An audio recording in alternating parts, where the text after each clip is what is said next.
La nuit, les boîtes mail changent de visage. Les newsletters se taisent, les spams somnolent, et au milieu de ce cimetière de messages oubliés, parfois, une phrase surgit, comme une main tendue depuis le passé. Te souviens-tu de moi ? Ce soir, dans le noir, vous propose de cliquer sur ce genre de message, de dérouler le fil d'une conversation qui n'aurait jamais dû reprendre. Installez-vous, vérifiez que votre téléphone est bien à jour, que vos comptes sont en sécurité et que rien dans votre boîte de réception ne porte un nom que vous aviez pourtant complètement oublié.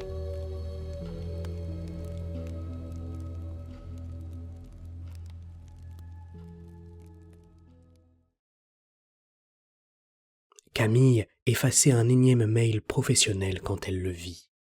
Objet. Te souviens-tu de moi ? Expéditeur. sarah.l@allmail.fr. Le nom la transperça. Un vertige, un parfum de couloir humide, de déodorant trop fort, de marqueur Velleda. Sarah Lemoine. Elle n'avait pas pensé à elle depuis le collège. Lycée, études, boulot, les années s'étaient empilées, lissées, et tout ce qui venait avant ressemblait à un rêve mal mémorisé. Elle cliqua. « Coucou Camille, je ne sais pas si tu utilises encore cette adresse. Je suis retombée sur une vieille photo de classe. Je me suis rappelé de toi, de nous, des récrés, de l'escalier B où on se cachait pour parler de tout et de rien. On était bien, hein ? J'aimerais beaucoup te revoir. Tu me manques. Sarah. » Le cœur de Camille se serra. L'escalier B. Les marches froides, la peinture écaillée où elles gribouillaient leurs initiales. Elle s'en souvenait. Elle s'en souvenait trop bien. À la fin du mail, une pièce était jointe. 3ec-photo.jpg. Elle l'ouvrit. L'image se chargea lentement, comme à l'époque de la DSL. La rangée de têtes alignées devant le préau, le prof principal qui faisait un sourire crispé, les blousons trop grands, les cheveux mal coiffés. Camille se repéra. 3e rang, 2e à gauche. Sa propre tête, ses cheveux attachés n'importe comment, son sourire qui se voulait assuré. Mais ce ne fut pas ça qui la gêna. Entre elle et un garçon au t-shirt rouge, il y avait comme un trou, une bande de fond gris, légèrement floue. Elle zooma. Les pixels se brouillèrent. Un bug de scan, se dit-elle. Un vieux tirage mal numérisé. Elle referma la visionneuse, les yeux un peu brûlants. Camille hésita, puis répondit. « Salut Sarah. Oui, bien sûr que je me souviens de toi. C'est fou que tu m'écrives. Tu es devenue quoi ? Tu habites toujours ici ? Camille. » Elle appuya sur envoyer, le cœur cognant avec intensité dans sa poitrine. La réponse arriva en moins de 2 minutes. « J'attendais que tu me répondes. Je n'ai jamais vraiment quitté le coin. Tout est resté comme avant, tu sais. Le collège aussi. Tu te souviens du local à côté de l'escalier B ? Celui qu'on disait à condamner ? C'est là qu'on se racontait nos secrets. J'aimerais qu'on retourne là-bas, juste une fois, pour voir si tout est vraiment passé. On pourrait se revoir, mardi 17h32, devant le collège, comme quand on sortait des cours. » Camille relut la dernière phrase. 17h32. Qui se souvenait encore de l'heure exacte à laquelle sonnaient les cours du collège ? Elle dut admettre qu'elle non. Elle tapa, effaça, puis recommença. « Je finis tard mardi, mais je peux essayer. Le collège est abandonné maintenant, non ? Ils ont construit un nouveau complexe, j'ai vu passer un article. » La réponse fut encore plus rapide, comme si Sarah n'avait jamais quitté l'écran. « Non, tu verras. Rien n'a changé. Je serai là. » Les jours suivants, Camille travailla dans un état de flottement. Son job de community manager lui demandait d'être constamment présente, réactive, à l'affût des tendances. Mais dès qu'elle avait une minute, elle retournait dans sa boîte mail, relisait les anciens messages, scrutait la photo de classe. Chaque fois qu'elle l'ouvrait, quelque chose clochait légèrement. La première fois, c'était ce trou entre elle et le garçon au t-shirt rouge. Mais la deuxième fois, il y en avait un autre, à l'autre bout de la rangée. l'ombre d'une silhouette à moitié effacée. Sur la troisième, un détail la fit frissonner. Son propre visage lui semblait plus jeune, un peu plus rond, les traits moins marqués. « Tu psychotes, » se dit-elle. « Tu mélanges souvenir et réalité. » Pour se rassurer, elle alla chercher le vieux carton où sa mère gardait les photos papier. Elle finit par retrouver l'original de cette année-là. Sur le tirage, il n'y avait pas d'espace vide.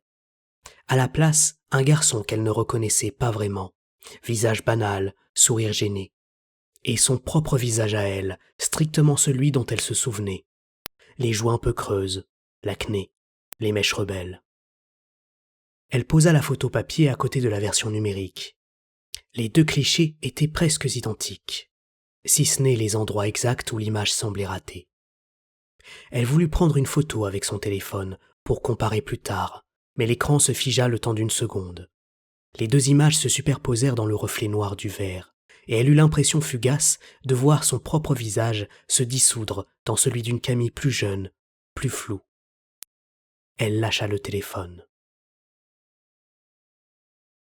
La nuit qui suivit fut pleine de couloirs.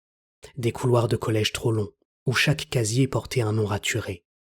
Elle avançait en entendant la sonnerie résonner encore et encore, sans savoir si c'était le début ou la fin des cours. À chaque tournant, une porte vitrée laissait entrevoir une salle remplie d'élèves au visage brouillé, tournés vers elle, immobiles. Au fond, près d'un escalier vert de gris, quelqu'un l'attendait. Une silhouette avec des cheveux noirs plaqués, des bras maigres, un sac à dos ridiculement petit. Quand la silhouette levait la tête, le visage était celui de Sarah, mais plat, légèrement brillant. Camille se réveilla en sursaut, la bouche sèche. Son téléphone affichait mardi, 14h03. Le jour du rendez-vous, elle pensa annuler. Un moment, elle écrivit un mail. « Excuse-moi, j'ai un empêchement. » Puis, elle resta à fixer les mots. Le curseur clignotait juste après. « Excuse-moi », comme s'il n'avait aucune intention de l'aider à trouver une bonne raison. Elle effaça. Une notification surgit. Un nouveau mail de Sarah. « Tu viens, hein? Je t'ai attendu longtemps, tu sais. J'ai tout gardé pour toi. On se racontera nos secrets et après, promis, tu pourras retourner à ta vie.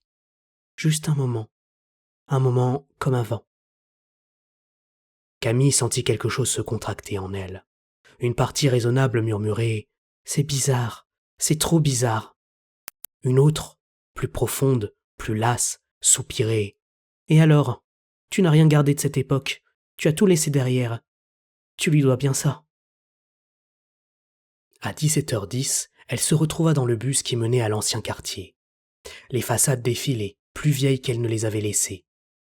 Devant l'arrêt du collège, le véhicule freina dans un soupir. Le portail était là, le même, les barreaux verts, le panneau délavé. Seul détail étrange, les feuilles mortes devant la grille formaient comme un cercle net, à l'endroit exact où les élèves se massaient autrefois, en attendant la sonnerie. À 17h31, son téléphone vibra. « Tu es en retard. J'ai déjà ouvert la grille. Monte par l'escalier B. Tu te souviens du chemin. » Elle releva la tête. Le portail qu'elle croyait fermé par une lourde chaîne était entrebâillé. Aucune trace de cadenas. La fente noire de l'entrée la regardait. Camille avala sa salive et poussa. L'air du collège lui sauta au visage. Un mélange de poussière froide, de produits ménagers bon marché, de vieux papiers. À l'intérieur, la lumière était allumée. Les néons grésillaient, crachant un blanc sale sur le carrelage. Elle avança, son téléphone serré dans la main. Plus de réseau. L'heure affichée se figea sur 17h32 et refusa de bouger. Chaque pas réactivait des odeurs, des sons. Le bruit d'une balle de ping-pong, un rire trop fort, la voix d'un pion. L'escalier B, les mêmes marches ébréchées, la peinture qui cloquait, le mur où une gravure au compas dessinait encore maladroitement un cœur. Elle passa la main dessus. C plus S était toujours là, griffonné dans le plâtre. « Tu es venu ?» La voix venait de derrière elle, douce, un peu voilée. Camille se retourna. Sarah était là. Mais pas une Sarah adulte. Une adolescente, exactement comme dans son souvenir de troisième. Même coupe de cheveux approximative, même sweat trop large, même sac sur une seule épaule. Sauf que quelque chose n'allait pas. La peau de son visage avait un aspect étrange, trop lisse par endroits. L'espace d'un instant, Camille crut voir de fines lignes sur le visage de son amie, comme si plusieurs photos avaient été superposées et mal alignées. Alors qu'elle était en train de se dire qu'elle perdait la tête, Sarah lui murmura « Tu n'as pas changé », avec un sourire qui n'arrivait pas jusqu'aux yeux. « Tu es exactement comme dans mes souvenirs. » Camille eut un rire nerveux. « C'est plutôt toi qui... T'es resté pareil, non ? Tu fais encore 14 ans ?» Sarah pencha la tête, comme si elle cherchait à comprendre. « C'est normal. » Elle fit un pas vers Camille. Le tissu de son sweat frissonna. « Viens, » dit Sarah. « On a une salle à retrouver. » Le couloir semblait plus long qu'à l'époque. Les portes se succédaient, toutes ouvertes sur des salles désertes. Et pourtant, derrière chaque seuil, Camille sentait une présence, des silhouettes immobiles qui se retiraient dès qu'elle tournait la tête. La lumière des néons n'éclairait pas vraiment. Elle dessinait surtout des contours, laissant les visages dans une semi-obscurité.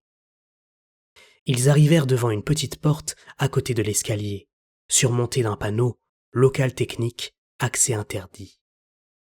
Camille n'y était jamais entrée. À l'époque, il était toujours fermé. Sarah posa la main sur la poignée. Ses doigts crissèrent.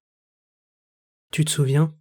Tu me disais toujours qu'un jour on forcerait la porte, qu'on verrait ce qu'il cachait. Tu te rappelles ? Tu avais même écrit « Promis, on reviendra, même si on ne se parle plus. » Un souvenir remonta, flou, une phrase jetée pour dramatiser un après-midi banal. Camille n'avait jamais cru qu'elle comptait. Sarah ouvrit. À l'intérieur, ce n'était pas un local de ménage, c'était une pièce étroite, tapissée du sol au plafond de photos.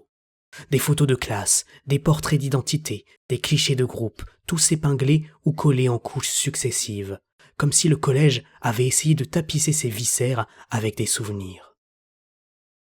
Camille reconnut certaines années, certains visages. D'autres étaient complètement inconnus. Sur beaucoup, des zones étaient floutées, effacées, remplacées par une tache grisâtre à la place de quelqu'un. Au centre de la pièce, sur un pupitre, une seule photo était parfaitement nette. 3EC-photo.jpg, version papier. Mais cette fois, aucun espace vide. Tous les élèves étaient là. Y compris Camille, y compris le garçon au t-shirt rouge. Et entre eux, un autre visage, celui d'une fille qu'elle ne se rappelait pas du tout. « Je comprends pas, » murmura Camille. « Qui c'est ?» Sarah sourit, trop largement. Les coins de sa bouche craquèrent légèrement. Le problème avec les souvenirs, c'est qu'ils s'altèrent avec le temps. Certains semblent toujours très nets, et d'autres disparaissent totalement. Mais moi, je les ai tous gardés, Camille. Tous les noms, toutes les voix, toutes les fois où on s'est promis de ne jamais se quitter. Elle s'approcha du pupitre et posa la main sur la photo. Un frisson parcourut le mur entier de clichés. Les visages tremblèrent, les yeux semblèrent se déplacer d'une photo à l'autre. « Quand vous êtes partis au lycée, » continua Sarah, « vous avez laissé tout ça ici. Vous m'avez laissé ici. Je n'ai pas grandi. Je n'ai pas su comment faire. Alors j'ai appris autre chose. Comment empêcher les autres d'avancer sans moi ?»